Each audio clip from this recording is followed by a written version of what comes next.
Let's hit record. And we are live. JT here. Welcome to The Huddle. The Huddle is where I sit down with successful people from the world of sport and coaching.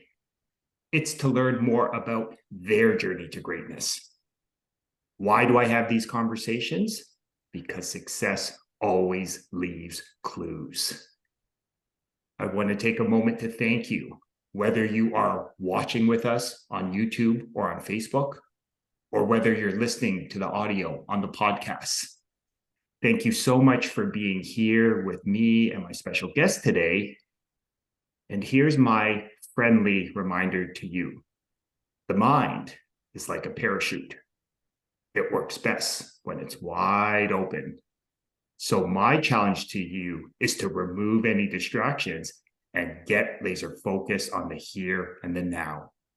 And I guarantee you, you will gain a valuable nugget of wisdom that will not only help you succeed in sport, but more importantly, in the game of life. I've been looking forward to my conversation with my special guest today.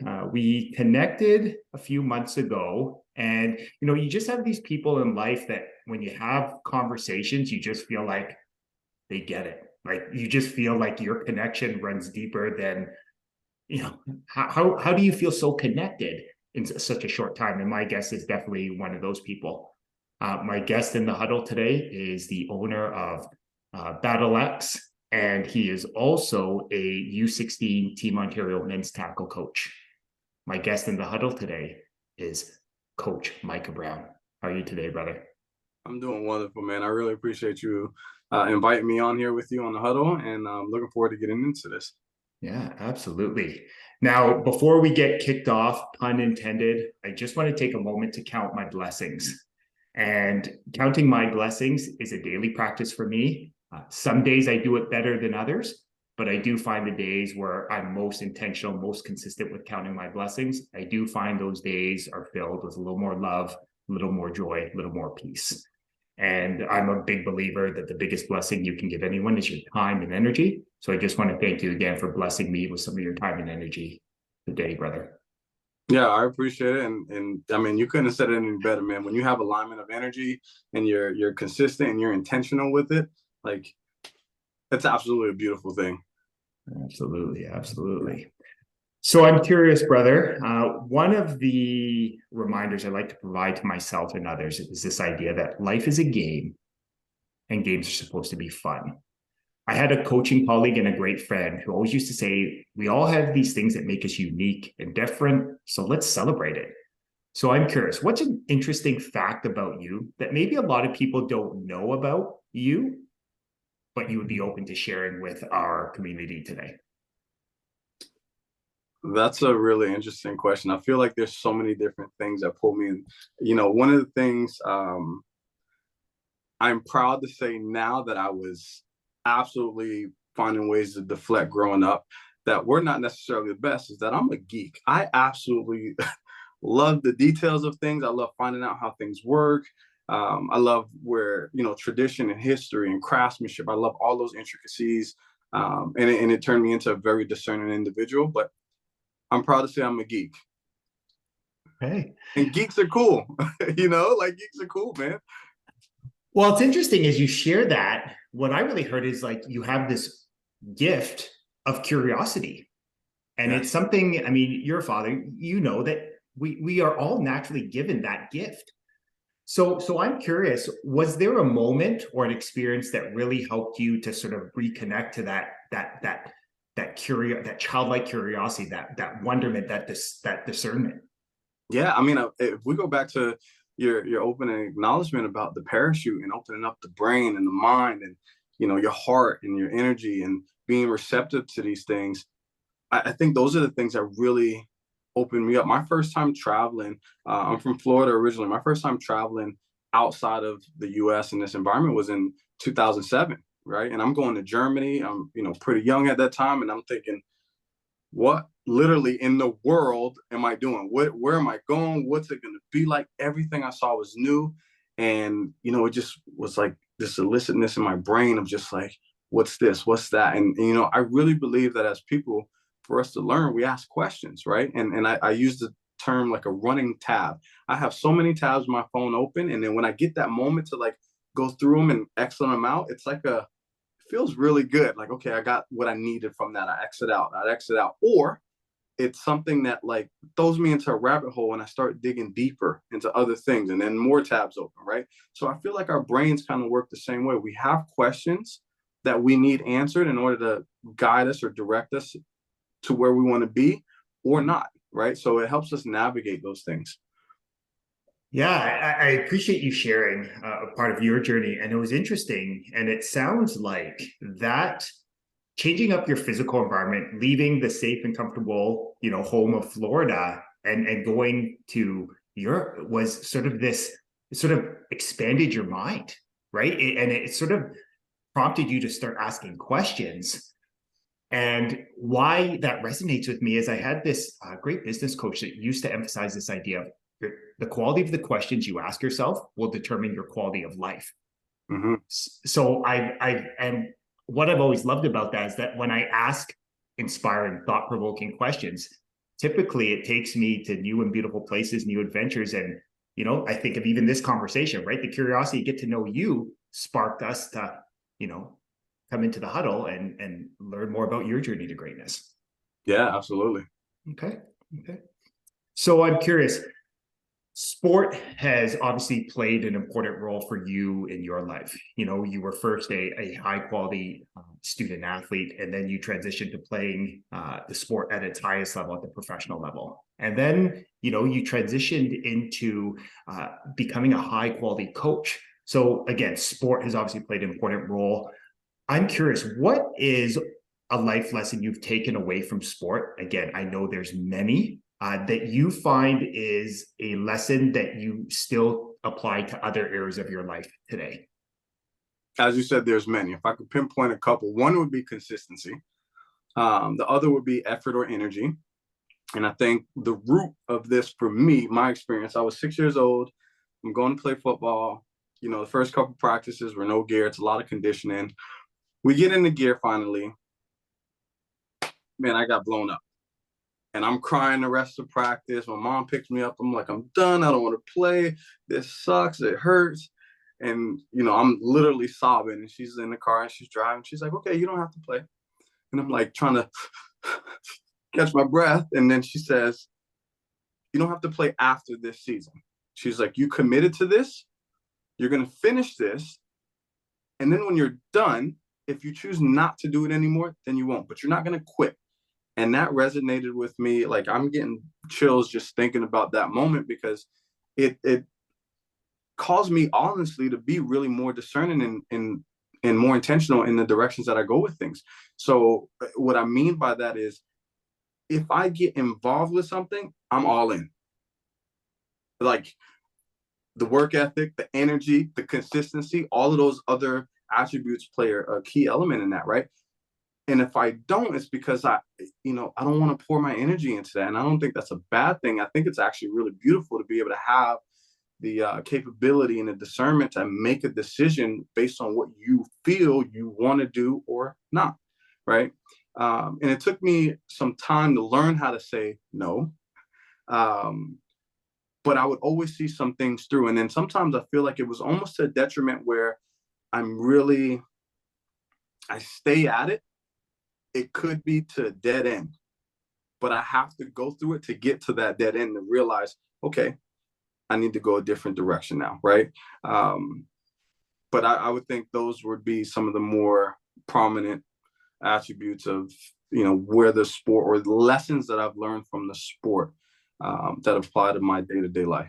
I love that, because what resonated with me is how this beautiful lesson that your mother gifted you came at a moment where it wasn't all sunshine and rainbows and sunny days, right? Like, it was a moment of pain, of physical, emotional, some mental pain.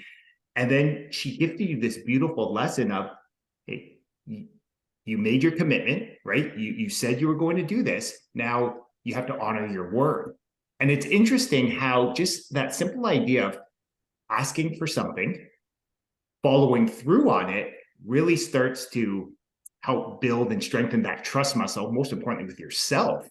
Yes. And it's funny how when that trust muscle gets stronger in our lives and we learn to just develop that it always leads to new and beautiful places. Yeah, Right? absolutely. Yeah.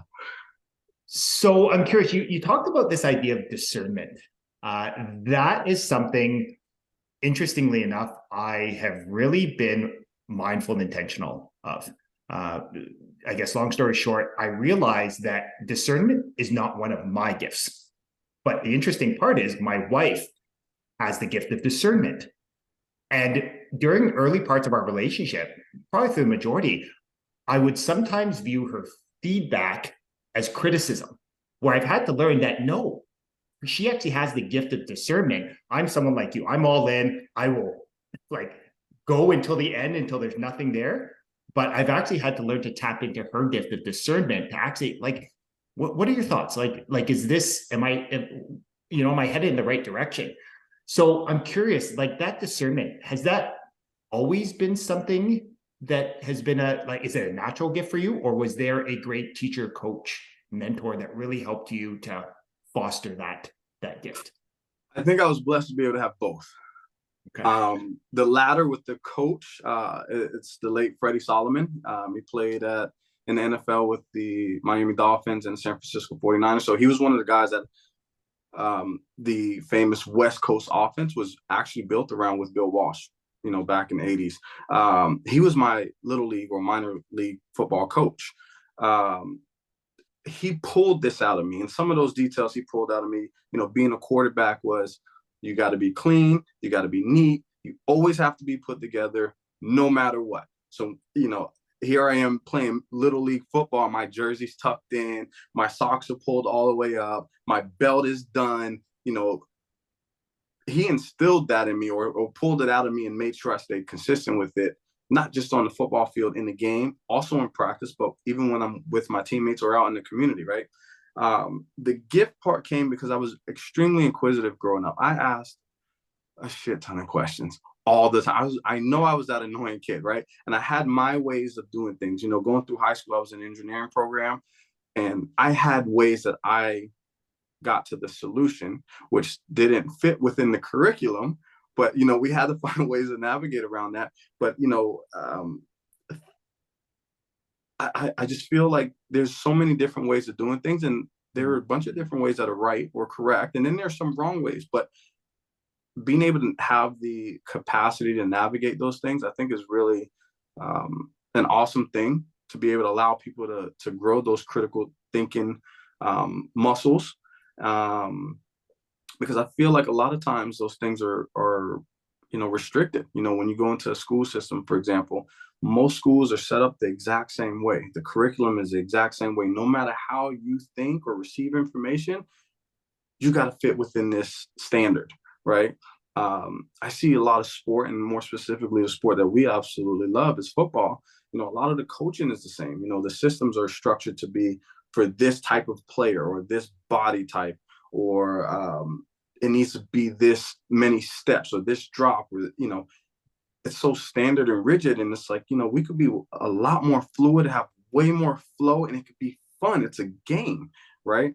How can we make this fun but still be efficient and effective with it, right? And be impactful not only for the athlete but for that person too. I love what you shared there, and I love how you brought up this idea of rigidity.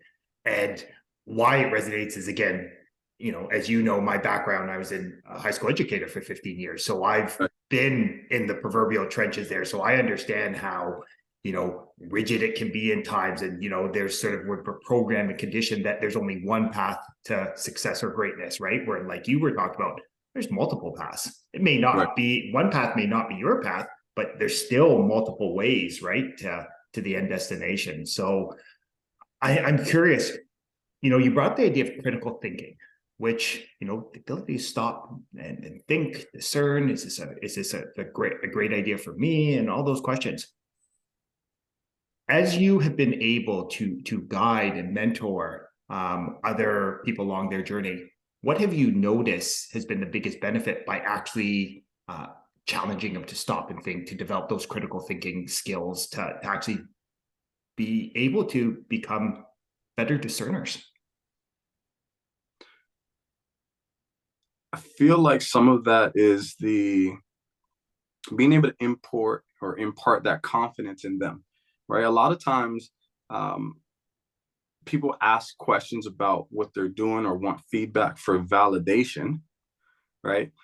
And a lot of times their gut and what they're feeling, what they're doing is actually right. And they don't need any validation, but they need that, external shot of confidence at times, right? So, these questions come in and I deflect a question with a question to them to get them to answer the question that they asked me, right?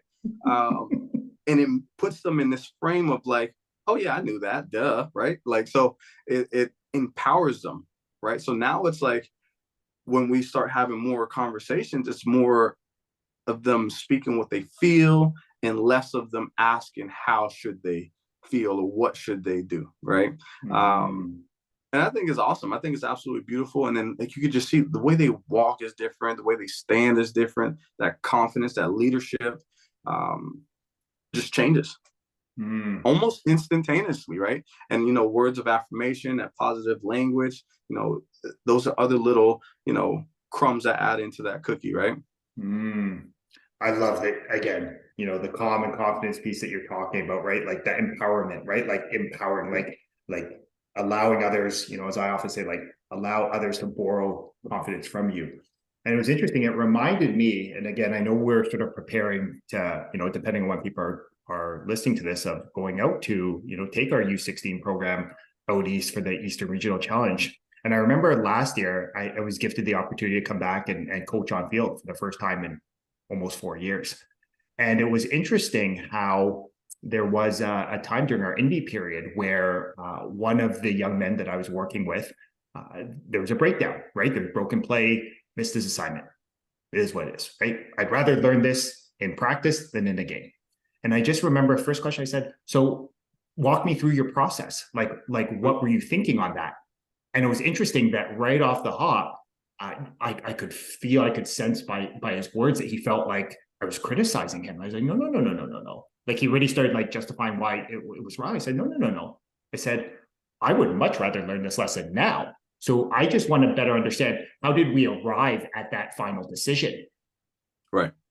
And it was interesting how just doing that, our connection right there shifted, right? And I started, and I noticed as we continued to walk along that journey, he started to, carry himself a little bit. Chest was up, chin was off the chest, right? His shoulders were back, and just started to carry himself a little bit more calm and confidence in it. So I really appreciate you sharing that story. Yeah, man. Okay. So I'm curious. Before we went live, I was sharing with you one thing that really intrigued me about your journey is you have played our beautiful game at an elite level, at multiple levels, in multiple continents, right? Like that makes it that you've experienced our beautiful game in lots of different ways. I'm curious, what do you feel has been the biggest blessing to be able to see how it's done in multiple avenues, multiple countries, multiple cities, multiple teams and organizations? Like, how do you think that has benefited you along your journey? Well, to answer the first question, what do I think is beautiful about that? I think that within itself is beautiful. As pretty much everybody else watching this, past high school, it gets tougher and tougher to play. When you go past university, it's extremely hard, right? So to do it for so many years and then be able to do it in so many different places, I think, again, that within itself is absolutely beautiful. I learned a lot. Again, that parachute, right? Being in so many different places, you have to learn how to adapt, right? You have to learn how to work with what you have. I think sometimes in coaching, there's this like concept of let's operate our program the way this program operates. We can be at, I'm just going to use Western because you use Western. Obviously, we know in U Sports, they're a dominant program. Western, in my opinion, can't look at Alabama and say, we want to run and operate like Alabama. Well, you don't have Alabama facilities, even though Western has great facilities. You don't have Alabama money, even though Western has great money. You know what I mean? It's a very different capacity that they're able to operate on. So for Western, it's let's do what we can do the best we can with what we have, right? Let's pool our resources and make this program, let's shape this program for what we need it to be for here, right? I think that's absolutely amazing, right? And being in these different countries and different teams and different level, like finding, there's that discernment again, being able to identify, okay, what do we need to be able to operate more efficiently? Whether it's, in the admin side of things, whether it's personnel side of things, whether it's schematics, whether it's, operational, what do we need to do to be efficient for what we have? And how can we create this process and this procedure to be able to move through seamlessly? We understand that there's going to be some challenges. There may be some struggles. How do we find solutions? Who do we go to? What's that chain of command? And then how do we move that along? Or how do we eliminate that and then move on to the next thing, right? I like to think that I operate at a really and a highly efficient level. There is no waste of time. There's no dead time. It's just keep it moving along, right? So I think things like that, I think that would probably be one of the bigger things that I've attained out of traveling and playing. And outside of that, I would say connections. Being able to like meet so many different people, learn so many different languages, being able to speak German was like amazing, right? And I have pleasantry, being able to speak pleasantries in multiple other languages, I think is really cool, right? And then having friends and lifelong people that I can call on, whether it's football related or not, is amazing. And it's interesting that you talked about this idea again. It goes back to that idea of discernment, right? And I think one of the gifts, again, as someone who is learning how to develop that skill better, it's like how let's create a big vision of where we want to go, right? And any ambitious, driven, open-minded person like us, they understand that, right? You got to create a greater vision for your life. But then, that discernment is, okay, so what's holding us back from getting there right now? And it's being able to identify the problem in an objective way.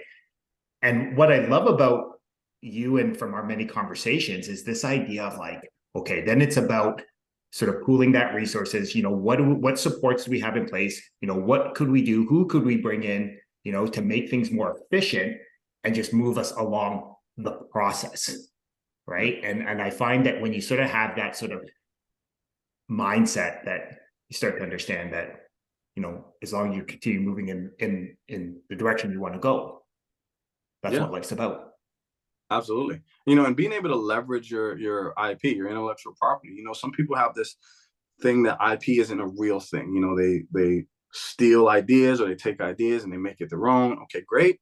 But it's a real thing, right? And it's really substantial. And being able to leverage thoughts and ideas to help and support a program or a person or an enterprise or what, like, that's some like legit stuff right there, right? So being able to tap into that and being able to use that as a tool is, again, another great gift to have. And it comes from discernment. It comes from being able to identify challenges and also come up with a solution. I know from our conversations before, that's one of the things that you really care about. Hey, you know what? It's great. I want you to bring problems. I want you to bring obstacles and challenges.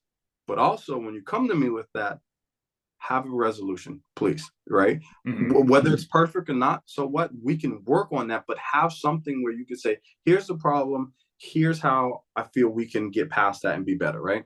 And I appreciate that. And thank you for those words. I know you've shared that with me in the past.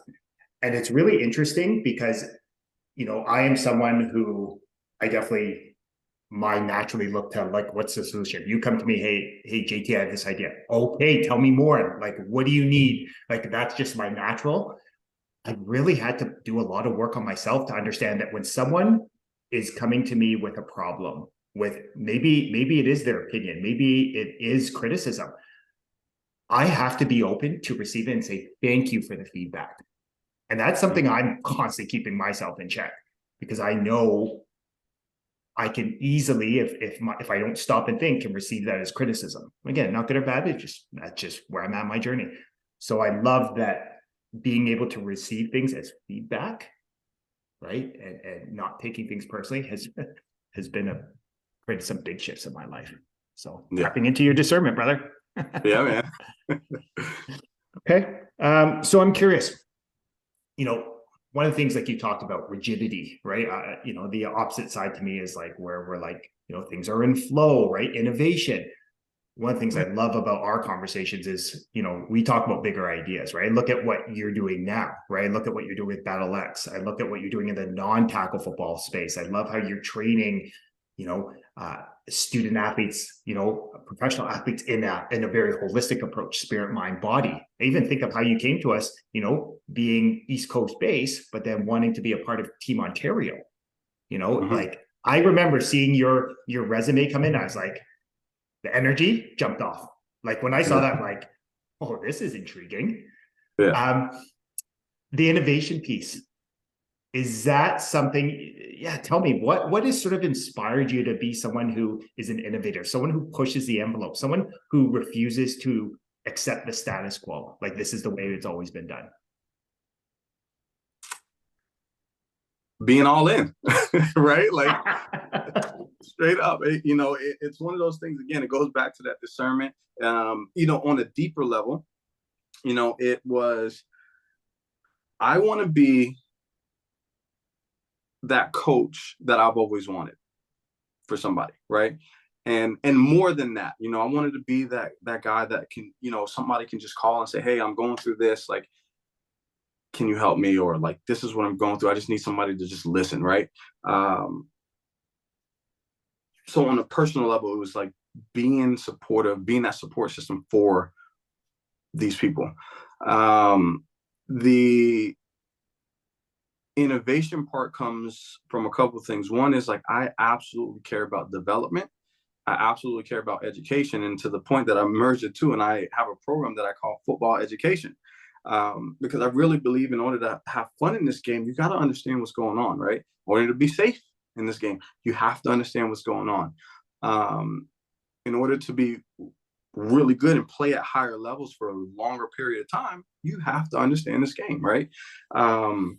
So those are things that like I really care about, and again, it's being able to identify, okay, well, what are some of the challenges? What are some of the problems? What is the solution? Okay, great. Here's the solution. What are the steps to, how do we plan this out? And now it's just executing it, right? So I absolutely love one-on-ones, and I love our small group stuff because we're really intimate. We're really able to work on details. There's that discernment again, the details and the smaller, finer things for that individual. It's not a cookie cutter approach. It's very holistic, and we fill in those gaps that you need, right? One of the bigger programs we operated was the Elite Eight. So Elite Eight is, we'll say 8-on-8. It's essentially Canadian football skelly with flags, right? I could care less about facilitating league play, but this was the next step on how can I help more athletes understand this beautiful Canadian football game, the intricacies, the terminology, the concepts on both sides of the ball, offense and defense, right? How can I help more of them do that and help facilitate a situation where they can apply that with coaching, like instantaneously, right? Over a period of time. And this was it. So, there's so many 7-on-7, which is the American Skelly version, programs that are around this country in Canada and obviously in the States. And it's a really big circuit, right? This Canadian football game, I would hate to think we'll die if we don't find a way to nurture this game and keep it appealing and let these athletes know that this is a beautiful game, but we got to do things here to keep them here. I don't think anything's wrong with the opportunity of them playing across the border. But why couldn't they play in this game too? Why do they feel that they have to leave in order to have a better opportunity? when they have great opportunities right here in Canada, right? Mm. You know, the CFL has the approach of like going, you know, grassroots, you know, PSOs. It's all about the grassroots. So like, let's grow that, right?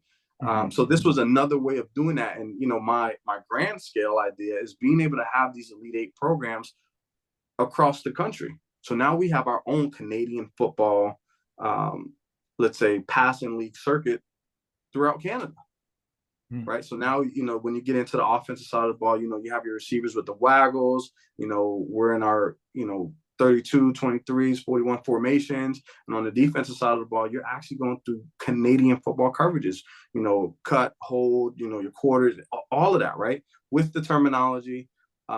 Because now when it comes to the fall, the majority of these athletes are playing in Canada.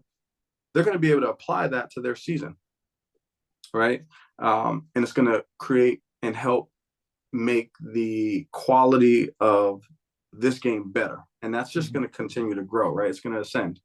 So, you know, some of that innovation is just, I feel, out of pure necessity. Yeah. So yeah, I mean, I kind of got long-winded there, but obviously you can tell I'm pretty passionate about it. Yeah, no, I love it. And plus, what I love about what you're doing here is, you know, you're talking about growing, you know, our game up here, you know, in Canada as someone who was born in the US. So it's like you have this lived experience again of someone who has played, you know, at a very high level, you know, down south, you know, and you've gone over and played professionally in Canada, right? And over in Europe. And it's really like interesting to me that you're so committed here. So I guess here's the question I have is you talk about like development is something very important to you. And I start to understand now why you joined our U16 staff because right our U16 head coach Coach Peterson big on development too. I'm curious if we continue to emphasize developing at the grassroots, what do you think the potential we could have? Do you think more will have more, you know, student athletes that want to stay in Canada? Like, do you think that that's a big reason why many of them have the desire to, you know, go to American prep schools to seek out that NCAA scholarship? I'm curious on your thoughts. I feel like that's a loaded question. Okay. There's a couple of things. So let me see how I can, you know, kind of hit all of them without going, you know, being so long-winded. Yeah. I feel that, you know, there's this thing called RP, rate of preserved exertion, right? And a lot of people, when they go run, they have headphones on and they don't realize, oh, I just ran, you know, a 5K, right? Or however long, right? It takes them out of their element. They're in a new dimension. I feel the exact same way when it comes to training, development, football, right? It needs to be an event. You know, when you go to a football game and there's, you know, you got the crowd there, it's an event. You got smoke when guys are running out of the tunnel. You got music playing in between plays. It's an environment, right? You can feel that energy. And on the athlete level, like you want to perform because, you know, eyes are on you. It's an event. It's all the things, right? When you take that away and nobody's really in the stands, there's no music playing, there's no smoke, there's no cameras, there's no nothing, you know, how does that feel? What kind of energy are you getting on the field, right? But this is part of the challenge because when they turn on the TV or go to YouTube or wherever, they're looking at football in the States. And you got minor, high school, obviously college, and then the pro levels that are, these things are events, right? You hear it all the time about Texas and Florida and Cali and like how big the schools are and how the, you know, town or city shuts down or how many people are at these high school football games, right? So I can understand that appeal. I really can, you know, who wouldn't, right? But I think we can do that here in Canada and create an environment that would be just as exciting for these athletes, right? And hopefully pull on those heartstrings a little bit and be like, you know what, this is cool. Maybe that one person, that one player can say, you know what, I want to make the difference here. I want to change the narrative of Canadians playing in Canada, right? I would love to see somebody just own it and do that. Now, I think, you know, there's a couple of things, and I, you know, hope I don't get blasted for this, but I like the way Europe does it with, we call them imports, right? where the majority of the team are domestic or European players, and they have a handful of American players. I think in a projection, when I look at it with the USFL and the XFL, the longer they stay around, the less of an option the CFL is going to be for Americans. I think more Americans are going to stay in the States and play in the USFL and play in the XFL. Obviously, we know how the NFL is, but I think they would take those levels rather than coming north of that border. I don't think it's necessarily a bad thing, because I would like to think that we would create more opportunity for Canadian players to play in the Canadian Football League. Again, I'm not opposed to Americans playing in it, obviously. It gave me a great opportunity. It gave me a second chance at life, honestly, coming north of the border to play up here. But I can just, having a projection, I could kind of see how that could go, right? But again, this is where, okay, let's make here exciting. Let's create that environment. Let's change that narrative and hey, this is Canadian football and we own it. This is the only place in the world that has a football field that's 110 yards in length, 65 yards in width, with 20-yard end zones, with field goal or uprights at the beginning of the end zone. Everywhere else in the world has an American-sized field, where they use a rugby field as a, bridge for that American field. So, I think we should own it. This is a beautiful game. As a former quarterback, there's so much more, and it gets so much more in depth in the Canadian game. With all of the movement on the motions from the offense, and then the defense having to track or stay, or there's just so much more. And I absolutely love, again, being able to have that level of detail. It just takes it to a whole nother level playing. Mm-hmm. I love what you shared, brother. And what, again, I really heard from you is this idea, and you've referenced it multiple times, own it. Let's celebrate who we are, right? Like you talked about, we have this, from a field perspective, we talked about, 110-yard field, 20-yard end zone, 65 and what, let's figure out what, let's celebrate who we are, what we do. And I love how you talked about this idea, let's make it an experience. That's that from my experience, going down south and playing in some of those high school Friday night games. That's what, just being in those environments, those create everlasting memories. And I do think that it's interesting. I think the more we learn how to integrate from the top down, right, from the professional all the way down to youth sport, high school to grassroots, the more we can integrate all the different levels into making this a meaningful experience for everyone.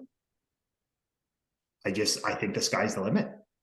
Yeah, I absolutely agree. Okay.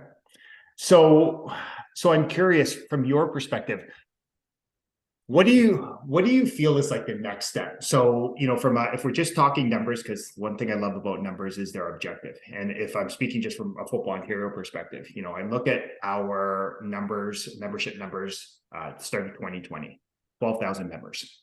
We're pushing over 25,000 members. And again, you don't need to be a math elite to start to see that that's some growth.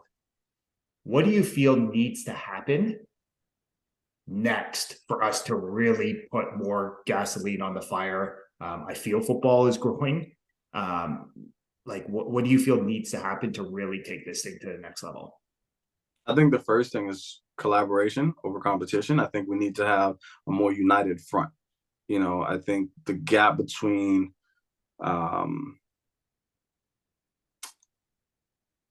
nonprofit and public and private needs to be bridged. I think there's a space for all of us, and I think we all serve a purpose. I think that would be the initial thing. Because now if we have a united front, we're all speaking essentially the same language. We all have the same vision as far as where we're trying to be, right? And then we can fill in the spaces based on our skill sets and our capacities to be able to facilitate what that end goal is. But I really believe that would be the first thing. And then, again, with the collaboration, not like you get into like pooling monies together, pooling your resources together, having buying power. So many different organizations, spend X amount of dollars to buy, however many helmets or footballs or this. But if we were able to come together and say, now instead of 50 helmets, we need 250 helmets, well, you have a better leverage to be able to get a bigger and better discount, right? Which now for each of those individual organizations, they would have more money set aside to be able to use for other things, right? Or more resources to be able to use for other things. Mm-hmm. And it's interesting, right? Like it sounds like, again, it's that alignment piece, right? It's that openness. It's that, and that's one thing I feel that at times I think would benefit all of us is to remember, like, diversity of thought is beautiful. Like bringing lots of people from lots of different backgrounds, lots of different thoughts, different lived experiences. Like our diversity really is our strength, right? So I think it's just like you said, just continuing to tap into it and be open that you don't have to agree. You can agree to disagree, and that's okay. But really, that's the path forward to really grow the game. Yeah, I really believe that. Right. So I'm curious, again, as someone American raised, from my experience, whenever I've gone down to clinics, I've always seen like there does seem to be more of an embedded around collaboration. I remember going to a Notre Dame clinic in 2011. I think Joe Philbin was the head coach in Green Bay at the time. And he was like inviting the whole clinic. Yeah, just give me a call, we'll invite you down to Green Bay Packers practice. And I just remember this guy's an NFL head coach, and he's inviting people that he doesn't know to come visit an NFL team. Like, is the collaboration piece more embedded in, sort of the American model of football than it is up here? I would say yes. I would agree with that. I feel like here, everything's a secret. Everybody has the magic sauce and nobody wants to share it, right? Mm-hmm. You could get into, let's say, playbooks. I could care less if anybody has my playbook. The teams are playing, like, it is what it is. You're always going to have a slant. You're always going to have, a 3-deep zone. All of those things are always going to remain the same. Now, how you package it may be special, may be like a intellectual property on how you package it and how you, teach it, right? And how it's received by those athletes. And I think that's unique within itself, but that comes from that person, right? And then you get coaching trees because they've been able to impart that, and those other coaches have been able to absorb that and find a way to also regurgitate that information. But I mean, we all can learn from each other, and we can all, just because you teach me something doesn't necessarily mean I may agree with every aspect that you taught me. There might be something that I'm like, it just triggers, and I'm like, who? And then I think about it, I'm all about it, and I'm like, okay, I can make this into my own, or I can add it to something I'm doing. I think that's really the beauty of it, right? Like being able, like, you mentioned diversity and strength, and having, those conversations and thoughts as being also diverse, and being able to have the ability to agree to disagree, and not taking it personal, but I think that really comes from being able to communicate. Being an effective communicator is extremely important. I think it's the most valuable, we'll call it a commodity, that you can have in the world, is how you make somebody feel, right? Which comes from communication. And communication isn't always words, it's also body language, nonverbal communication cues, right? So being able to have that ability to be hot with somebody, honest, open, and transparent, I think is really cool, right? Being able to use people as a sounding board and vice versa, right? You like shaping ideas, getting the criticism. I like that, but what if you did this? Boom, it just blows it up, right? In a great way. But if we had, I feel like if we had more of that here, and it wasn't so, like a CCTV, closed circuit, I think we can grow more. Mm-hmm. We can do better. And I think, there's a lot of programs that are doing some really good things, right? And I think that, you get some programs that try to, let's say, maybe not necessarily piggyback, but like maybe copy or imitate, or if we're able to just talk and have those conversations, like I think it's awesome that we could share that stuff, right?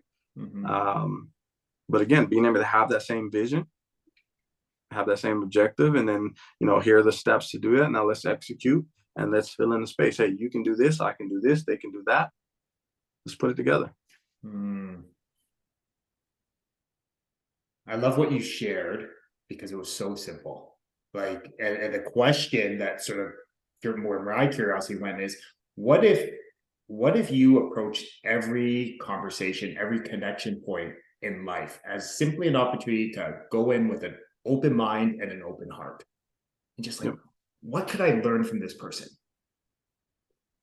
And even for me, even from this conversation, I love what you just shared. Like, if could we like have a hot conversation?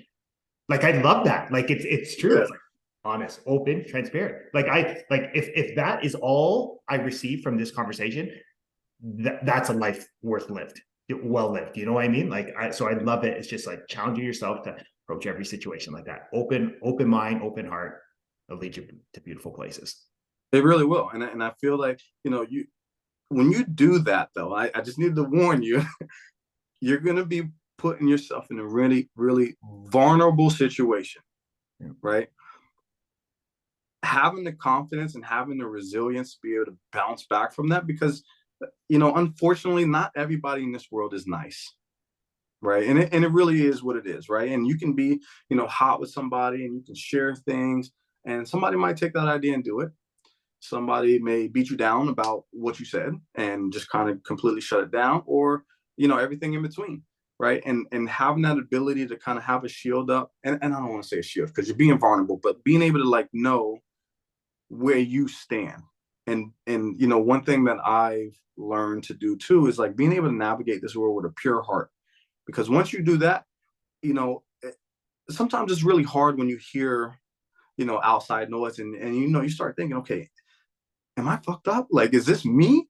Right. But when you have a pure heart and like, hey, like I really was, coming palms up, it's easy. At that point, you're like, hey, I know I was coming with you hot, right? I know that I was really there and showing up for you, or for whatever that situation is. And, the way you took that, that's a you problem now, because I know where I was at, right? And, that can be hard at times, right? And it can be. So being able to like be resilient and work through that is another skill that you'll have to develop. I appreciate you sharing, and it's an important reminder, right? And something I receive from that, and I take it as a reminder that, again, it's, you got to have that thick skin in the game of life sometimes, right? And like you said, not take things personally, and again, pure heart, that's a win. So I'm curious, brother. I know I'm inspired by this conversation. I know my energy enthusiasm is next level now. If anyone is interested more to learn about what BATLX is up to, kind of even just maybe that you said something that sparks their curiosity, that would want to connect with you. What is the best way people can help and support what you're helping to grow right now? Yeah, I appreciate, being able to open that space for that.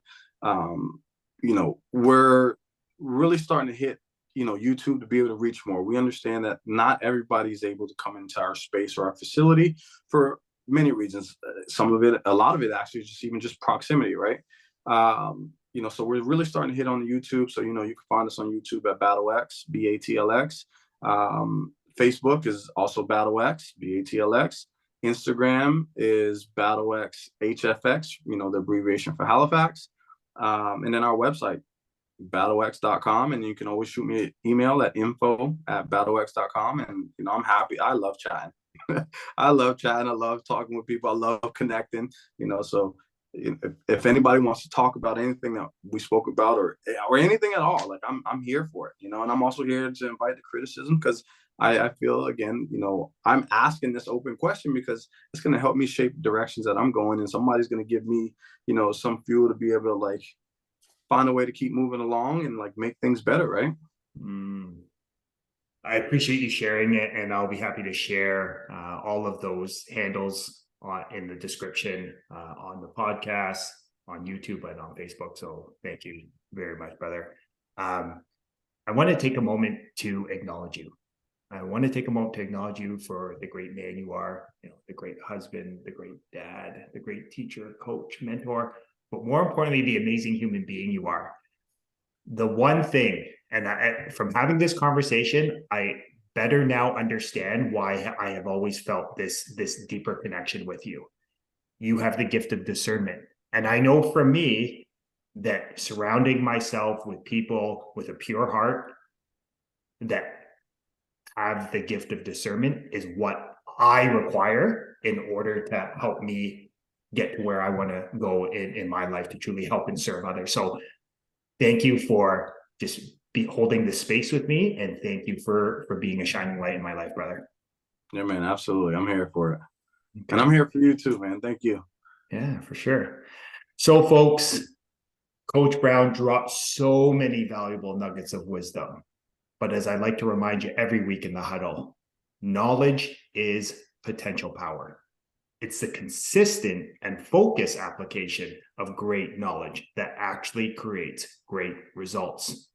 So my challenge to you is to take one of these valuable nuggets of wisdom and go apply it to your life today. And as I like to remind you every week in the huddle, you are deserving of greatness. You are worthy of greatness. You are greatness. And my only ask from these conversations is, if it touched your heart, if it resonated with you, then please share it with a friend, a loved one, a teammate, or anyone you feel that would benefit from hearing these simple and empowering ideas. The more people we have listening, understanding, and applying these simple principles to their life, the more blessed this world would be. As always, I love having these conversations with you in the huddle. Have a blessed rest of your day.